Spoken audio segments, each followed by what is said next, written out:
What's going on, DC Comic Talkers? Brandon here. Along with me today, I got a good friend of mine joining me on this little episode that we're doing. You know him as Talking Geek. Please welcome to the channel, Danny. Danny, how are you doing? Doing good. Nice to see you. Now, what we're going to be doing today is we're actually going to create our own JSA teams. Now, we only had a few rules that we focused around. We had roles to fill. So we have a leader, a tech strategist, a powerhouse, a speedster, a wildcard, a rookie, and a glue member. And we were allowed to have 3 extra members. We didn't have to use all 3, but we could. The members that we chose could not be anybody outside JSA or their affiliate teams. So anybody from All Star Squadron, Infinity Inc., you name it, was allowed. And on top of it, we also had to choose a villain and kind of have a synergy between the teams. So it's not just powerhouses and just going and destroying things. No, we had to have a kind of a way to make the team work together instead of just being total destruction. But let's go into the first role that we're covering, and I'm going to turn it over to Danny to go over his leader. For the leader, I actually didn't pick a straight up leader. I picked co-leaders. Okay. Okay. I've always liked the idea of a team having more than one person in charge. That way, there's actually discussion as to a plan and everything. Mhm. So my co-leaders, I picked Our Man Ooh, okay. because with an ability like being able to predict an hour into the future. So you're going with Rick, or are you going Yeah, with with Rick. Rick? Okay. Okay. Because if you can see an hour in the future, that makes it a lot easier to see how your plans work out. Precognition right there. Well, and I mean, and the way I kind of played it was he can't really see the future. Mhm. He can see possible Right. futures. Agree. Uh, and for the other co-leader, I picked Jade. Ooh. Okay, so why Jade? I picked Jade because she's always so underutilized as far as her strength. Exactly. And as a character, they have shown her very well as being like strong emotional support for other characters and things like that, but never really strong on her own. Agreed. I kind of like your leaders right there with Rick and Jade. I think that's and they've worked so well in the past together too. I just feel like that's a Right. great unison. So I will reveal mine because I kind of went with the same thing you did, but I chose a leader, and then my tech strategist is like my other leader of the team because I feel like they bounce off each other really well. Because one is techie or science based, while the other one's more moral support. My first one is going to go to Sanderson Hawkins is my leader. I I thought always, about that. yeah, like he is, I kind of thought the same thing as you, because he does have his nightmare visions that allow him to kind of see things that might happen in the future or things that might have already happened. Because like we see with Wesley Dodds, when he dies, he had that vision and then wakes up to a phone call being told he was dead. You Yeah. know, so we do see things like that, but with this, Sanderson was just always one of those characters to me. He's just that perfect bridge from the old guard to the new guard because he was the sidekick to Wesley Yeah. Dodds. And No, having and he's a great character. exactly, that's why I said, like with him and his powers and abilities, I really enjoyed him as Sand, just because he can be one with the earth. You know, he's a geokinetic person. I really enjoy that. This is just a character to me that's very slept on.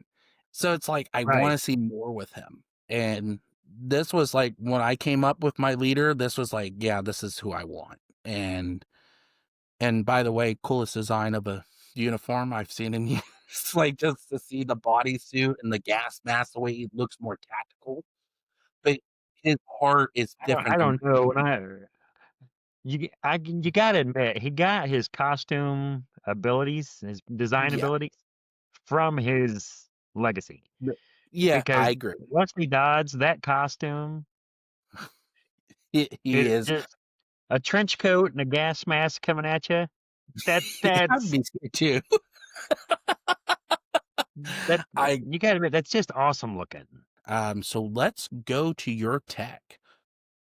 My tech, I picked Mr. Terrific, I did as well. but I also, because I was afraid of that would happen, I Mhm. also wrote down a backup tech person, and that was Dr. Midnight. You know, I don't always think of him as that. I get it, like where he is. I just never. I always looked at him as like the doctor. Like I toyed with him too, especially Peter, more than anybody. But no, wow, that's actually a really good pick. Now, why Miss? I'm curious. Why Mr. Terrific? And then we'll go to why Dr. Midnight. Why not Mr. Terrific? I mean, he's like the smartest. He's like I one of the got smartest men in the him. world. He's got 14 PhDs. He's got Yeah, I mean, that. it's I actually, when you mentioned like a tech strategist person, I'm sitting there and I'm like, okay, who is another really intelligent like person known for their intelligence in the JSA? And I'm like, oh crap. You know, it's like, That's a good wow, that's one. not their strong suit. No, it is not. That's why I said, like, even with Mr. Terrific, and that was kind of my thing was, I feel like I wanted him because he balances sand a lot, where he's more tech and science based, like I said, while sand is more of that, we got to do this. You can't think this way, or Yeah. he's the one that will give other characters on my team more of a voice because he's going, well, they have a way too. We need to talk with them. And Terrific is good with that too, because he always sees the weaknesses and the strengths of each member. Um, so more analytical to heart, I feel like worked so well, and that's kind of where I focus on those two. And I always love their interactions in JSA. No, When I the two, agree. but that's why I said, like, okay, so I'm curious if you would have went with Dr. Midnight, which Dr. Midnight, and how would you see him fit the team? I actually I pondered both. Which one I would go with. Peter is a really good one because he was shown a lot more sciencey and stuff. Mhm. But the Beth Chapel version is She's so good. she is such a character to be fleshed out, and she is a doctor, and she is very intelligent in her own right. Mhm. So I kind of like the idea of going with her. I agree with you. I feel like Beth, when you really think of Dr. Midnight overall is kind of slept on. You don't think Oh of yeah. him. Out of all JSA members, you don't think Dr. Midnight. You think Jay, you think Alan, Wildcat, things like that. You don't think of Dr. Midnight. And that's why I said Peter was always the one I was introduced to first. But again, that's kind of like I toyed with him and then it was like for a split second, I was like, nah, it won't fit my team. Like, I can't do this. Now, the question is, which one will you go with? Are you going Mr. Terrific or are you going Dr. Midnight to finalize? Um. You could do both too. It doesn't have to be one or the other. Well, I mean, I have the character spaces, so Yeah, I think I'm that's gonna go with both. okay. There we go. All right. Because and something else I considered was kind of like on Stargirl, where remember when Beth had Charles's AI in the goggles? Yep. That's exactly what I was thinking. Like having, that's why I said that just like how he was talking. I know exactly what you're talking about. It's like he was talking and like guiding her to be a Dr. Midnight. I actually like that a lot. So let's go to the powerhouse of your team. Who is your powerhouse? Power Girl. Oh, okay. So why Power Girl? Well, for one, she's a Kryptonian. Do you get more powerful than that? You got a point there. Uh, But how do you see but him mixing in also, with the team well? also, she has been the chairperson of the JSA. Yes. and Exactly. everything. And I felt like having her on the team and not being the leader Mhm. would be interesting. Yes. And also, like a reason for to her to not be the leader is with her identity and stuff as a business person and everything, kind of showing that, she has enough time to be a member of the team, Right. but not really to be the person who's coordinating everything. Exactly. But I'm gonna go with my obvious one. You could probably see behind me one of the characters that would be my powerhouse. And I am going with Mr. Adam Adam Smasher. Smasher. Adam Smasher, he's one of those characters that you want to talk about somebody who struggles with legacy. This is exactly who I think of. One of them. There's two on my team that struggle with legacy a lot. This is one of them because it's always he's charged by his heart, but in the long run, he knows what he has to do, but he doesn't know if it's the right decision for him. And I feel like that's what you need on a team is somebody like that where it's going to cause problems. It's not that you're doing it on purpose, but it's like you got to do what's right. Why I chose him on this team though is because I do feel he'll follow Sand. Sand understands him, and most of my team, there's going to be a lot of, ethically and scientifically, and you have more of a moral compass on some others. And I almost, just to give you a hint, Black Adam almost made my wild card position.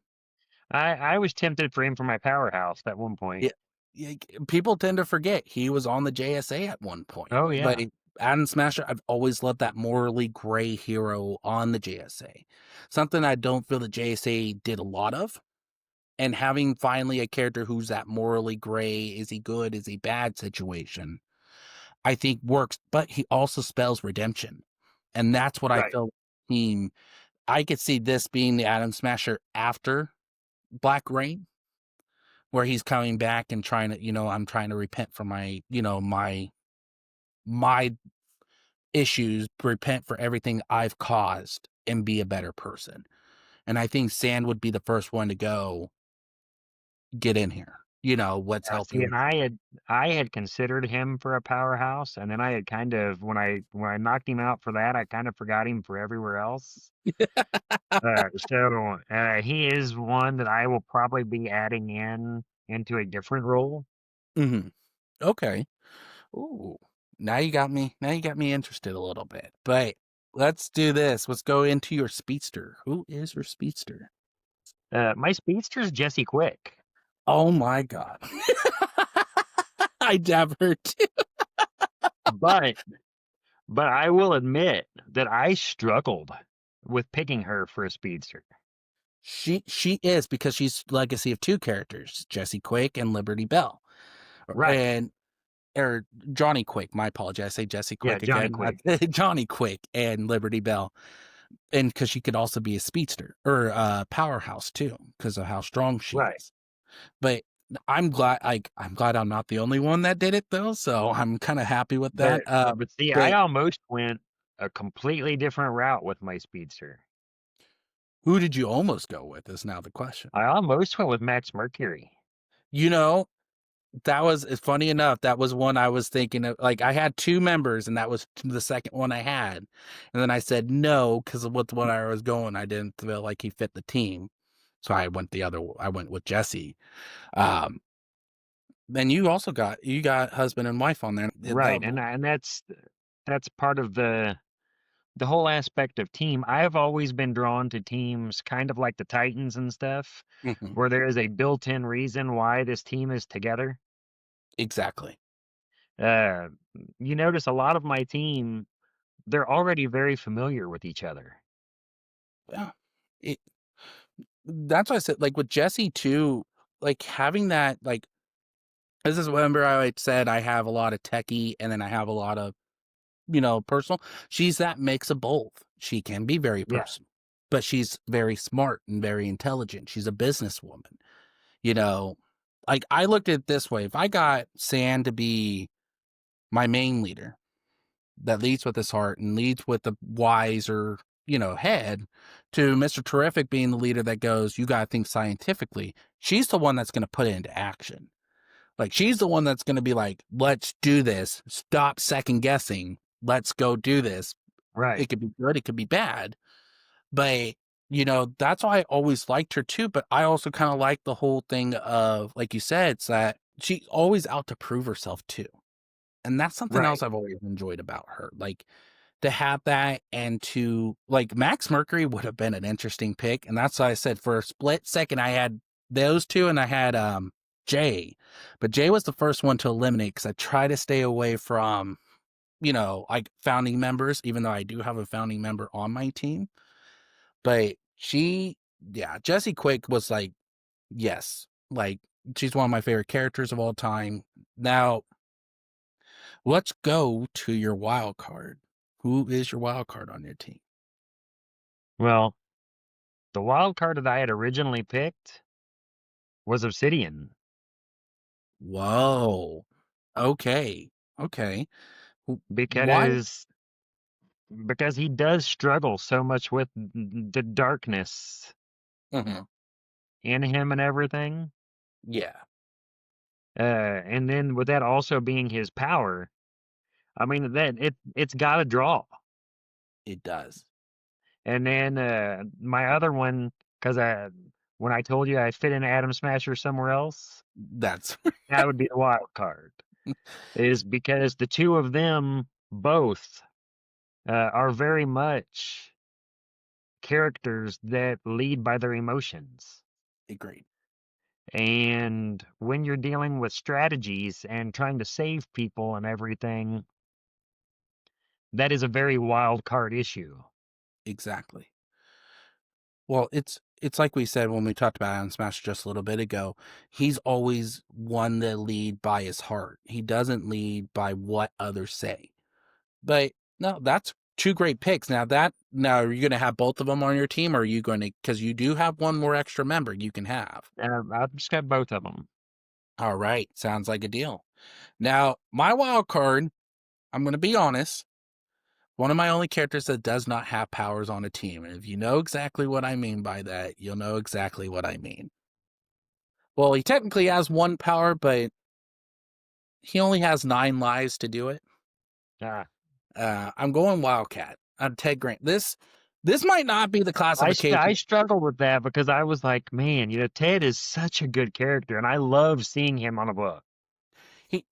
Ted is one of those, like, one of the scenes that always pops out to me. I think it's like JSA number 9 or 10 when he takes on the Injustice Society by himself in the mansion, just in there in a towel, and then he finds a way to get a motorcycle and stuff, like, and then at the end he's just sitting there drinking a beer with his legs up. It's like those are just good moments. But for him, like, this is where I struggled with him and Adam Smasher in this position, because Ted is one of those people that's not going to take orders.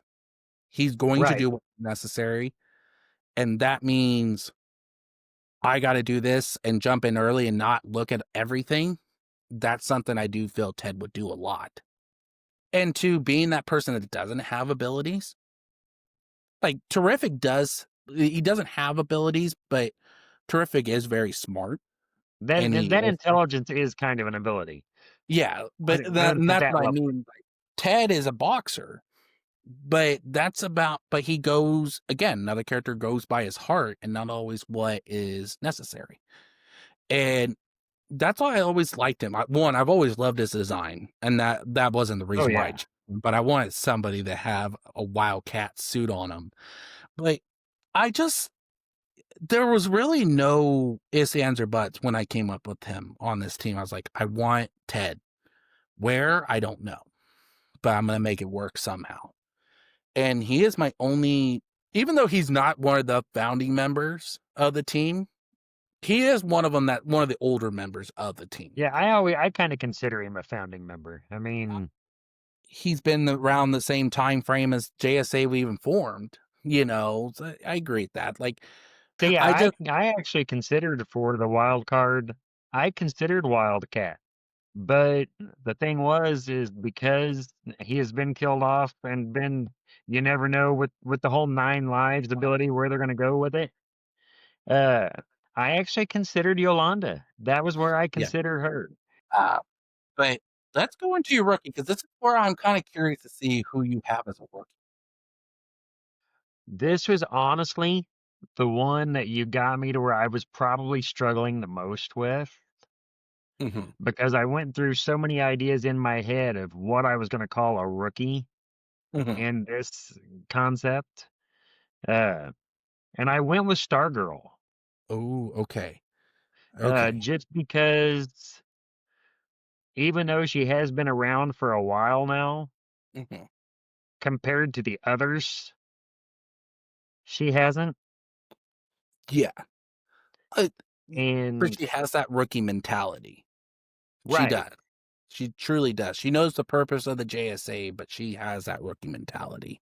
And I really, I was really torn with that one because I considered her, I considered Captain Marvel. Yeah. Uh, I actually, at one point, because of the fact that they've used Captain Marvel in that role so much, I Mhm. actually considered Captain Marvel Jr. Yes, that would have been interesting to have Freddie Freeman on there. That would actually And been. Now you're making me rethink my rookie now. Thanks. But I'm gonna keep mine because here's my thing. She's a legacy, but not of a character that you would tend to think on the JSA. And if I'm not mistaken, in All Star Comics #3, she runs off with split pants. I'm going with Cyclone, Maxine Hunkle, yeah, the granddaughter of Ma Hunkle, the original yeah, Red Tornado. So my introduction to her was through John's run. I actually have her first appearance and very well done, but I didn't really grow to like her. And this is gonna sound weird.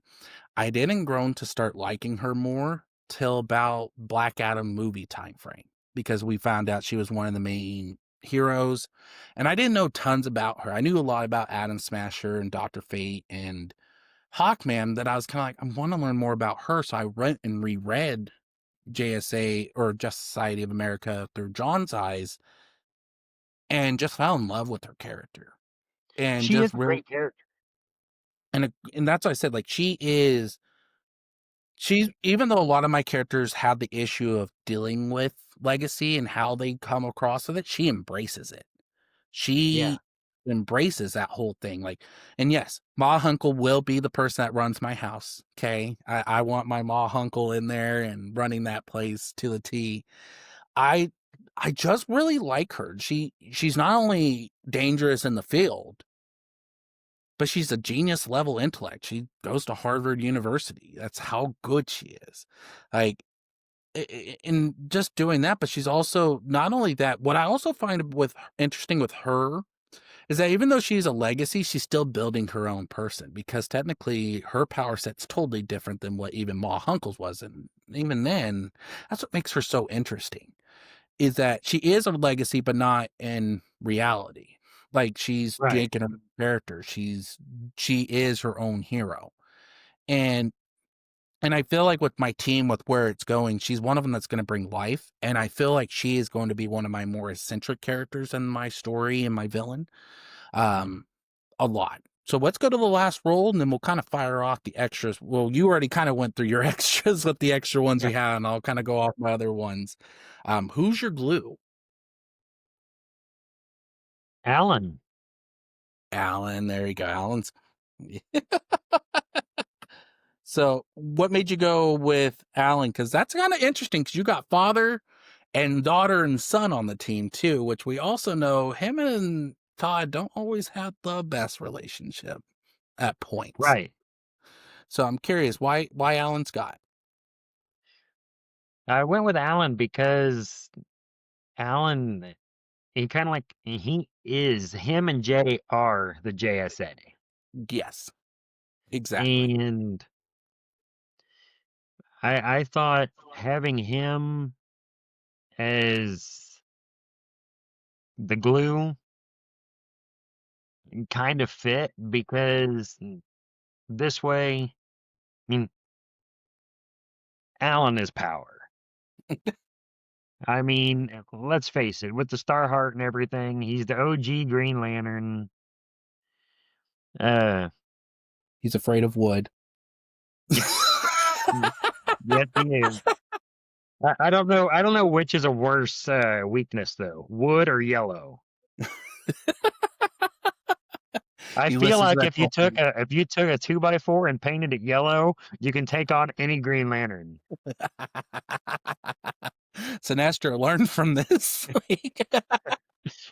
But I like the idea of having him as the glue and not necessarily having him in the field. Yeah. You kind of see him like how he was with Checkmate a little bit, kind of the guy inside, running everything, but not aiming. I kind of see that. Yeah, and uh, I actually toyed a lot with somebody else in a different role. I was going to use he's my glue no matter what. Mhm. But one of them I had to nick off there that I was like, man, I really want to use him. And it's just because I love the look of him so much. Mhm. Come on, having your team ran by Director Bones.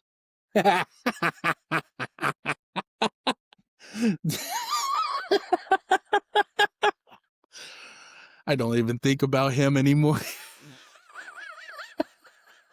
He's not a character that I go, oh yeah, this.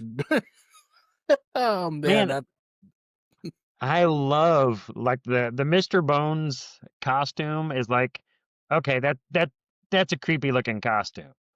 But then you take that and you put him in a business suit, God, and it's like, man, this is large and in charge right here.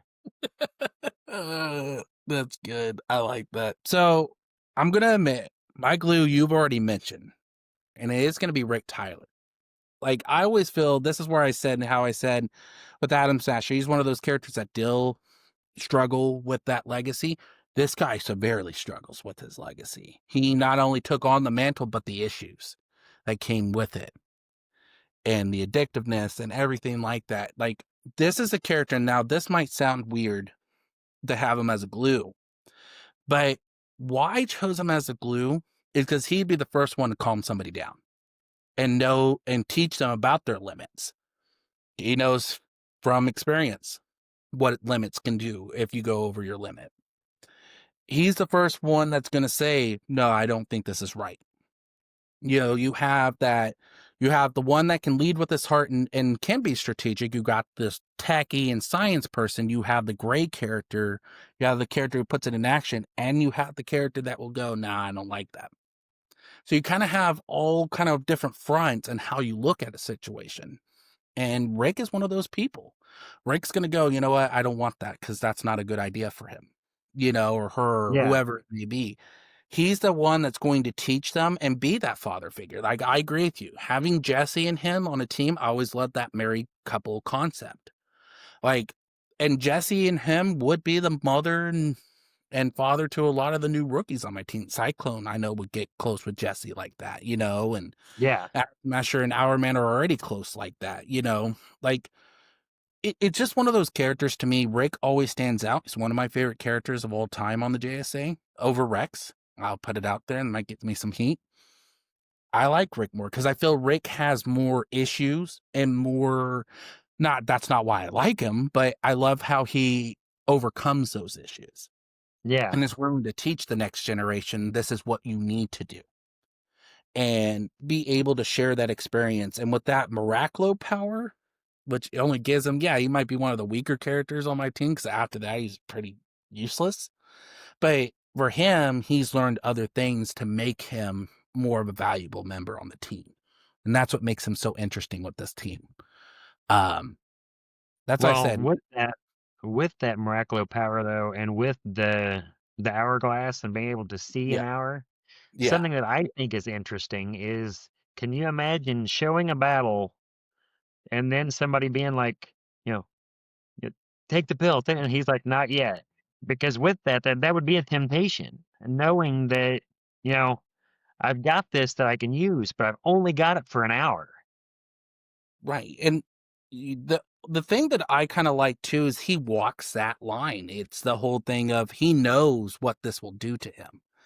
And it's that whole thing of he walks a line of empowerment and dependency on that. Yeah. And that's what makes him so interesting too, because he can see it.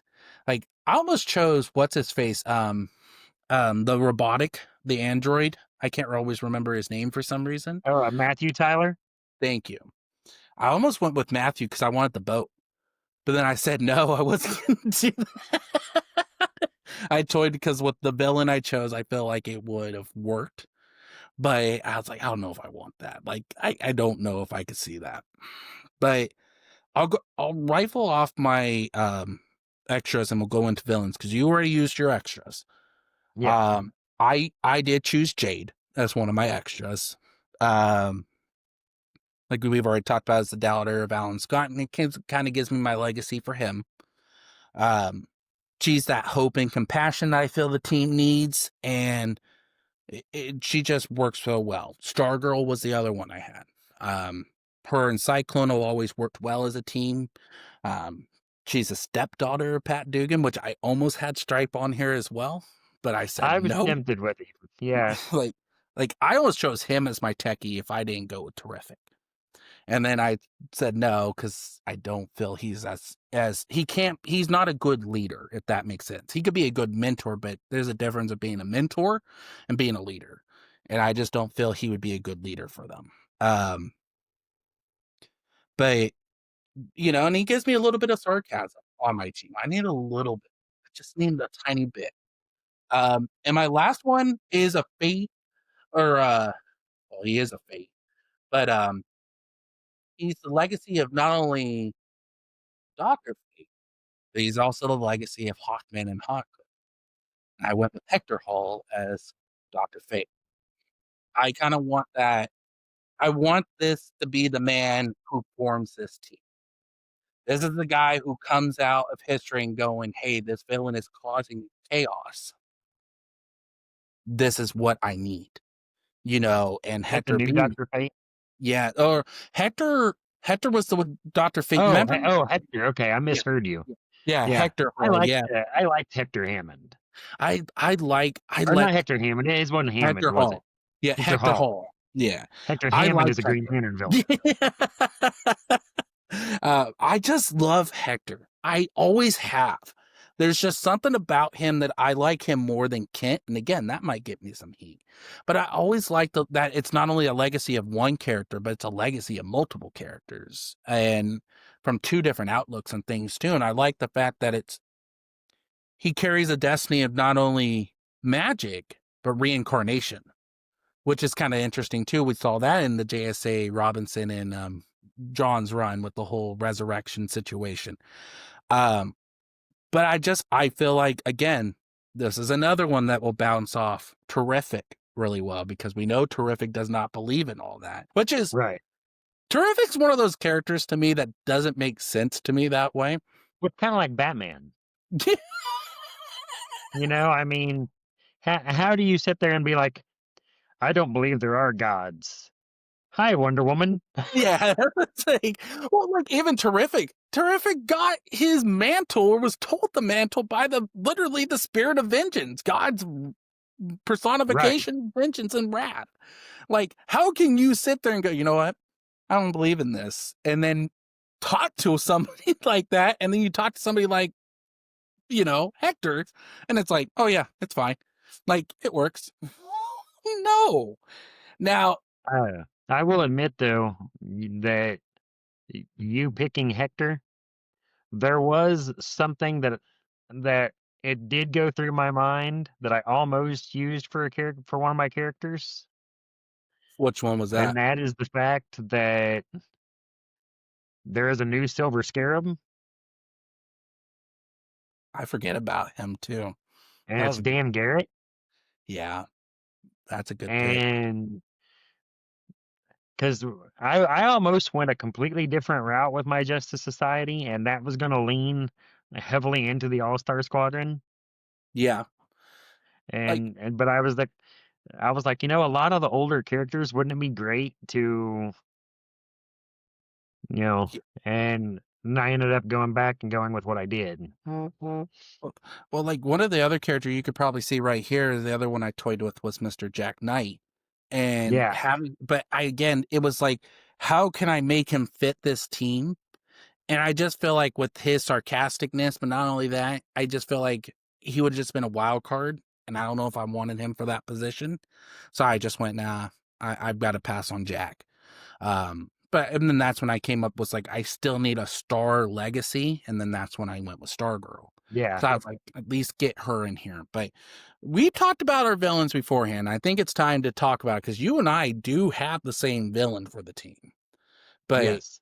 so let's go ahead and reveal it. Danny, why don't you reveal who our villain is for this team? Per Degaton. Yes. Per Degaton, with his all of his ties to the time stream and everything, Mhm. I thought that he was an interesting concept for that and for legacies. He could actually touch on the legacies of several characters by having encountered their mentors. Right. My take on him, I think that, especially with all the different political stuff going on in the world and everything, showing him maybe a little bit more charismatic Yeah. than what they have in the past Hmm. would be an interesting take. And I agree with you. Like I want to kind of like with that's exactly where I kind of thought with mine. But like I told you too, there are going to be characters on my team that, yeah, you're going to be like, why'd you wait till extra members? I have a feeling Per Degaton will off them off one after another. Honestly, when I thought of JSA villains, Mhm. Per Degaton was the only one that come to mind right off the bat. Uh, he, Uh, and it's not that he's a bad villain. He's just not one of them that he's always been a thorn in their side.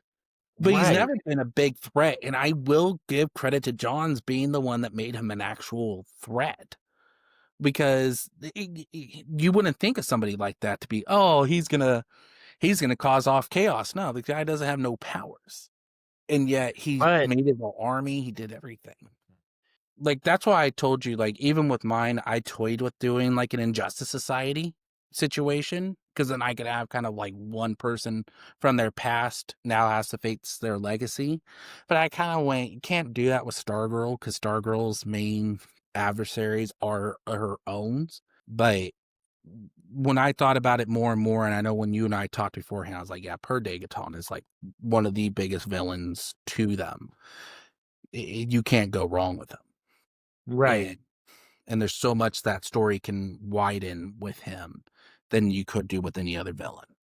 So, Well, see, and another character that I struggled with, mhm, that I wanted on my team so bad, and I tried to sit and, in my mind, write up ways that they could be there, mhm. was Commander Steel. Yes, that again another character who I feel slept on a lot. But yeah, I kind of But I see that. don't like Citizen Steel. Yeah, you got a point there. But no, this is a great way to go out of the episode. I want to thank Danny for coming on and talking all JSA with me. Tell the fans where they can find you. Um, you can find me at Talkin' Geek on pretty much all the socials. And I will for sure be linking them to the description. Go check him out. He's got some great comic book content. Remember to follow the DC Con Talker on Instagram and TikTok. You can also check us or check out the YouTube channel. Please subscribe if you like this content. You want more of it. Also hit the like button and the bell notification so you never miss an episode. And without further ado, my name is Brandon. This is Danny, Talkin' Geek. And remember, may DC Comics always be the top of your discussion.